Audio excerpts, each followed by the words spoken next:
Hi పిల్లలు, మన లాభం కోసం ఇతరులను మోసం చేయటం సర్వసాధారణం.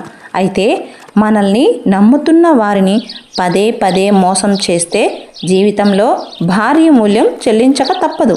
ఈ సత్యాన్ని చాటి చెప్పే ఒక కథ గురించి ఈరోజు తెలుసుకుందాం.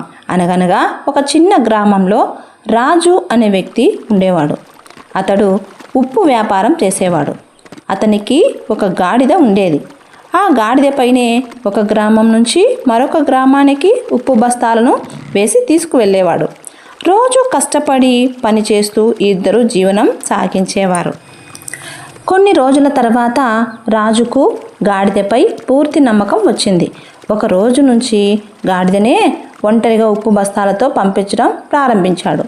గాడిద కూడా పనిచేసి తిరిగి వచ్చేది. రాజు దానికి తిండి పెట్టి బాగా చూసుకునేవాడు. ఇలా 2-3 రోజులు సాఫీగా సాగింది. ఒకరోజు గాడిద ప్లాన్ వేసింది.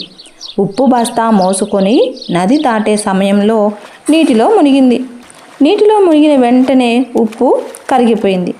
బస్తా ఖాళీగా మారింది. తిరిగి యజమాని దగ్గరకు వచ్చి వాగులో నీరు ఎక్కువగా ఉండడంతో ఉప్పు కరిగిపోయింది అని చెప్పింది. రాజు నమ్మి పట్టించుకోలేదు.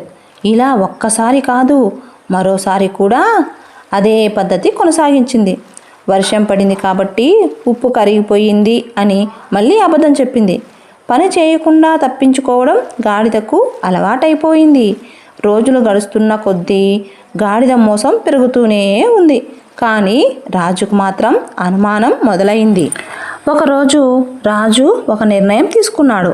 ఈసారి ఉప్పుకు బదులుగా బస్తాలో పత్తి నింపి గాడిదపై వేసి పంపించాడు. గాడిద మళ్ళీ తన పాత ప్లాన్ ప్రకారం నదిలోకి దిగింది. నీటిలో మునిగింది. కానీ ఈసారి పత్తి తడిసిన వెంటనే బరువు పెరిగిపోయింది. గాడిదకు నడవడం కష్టమైంది.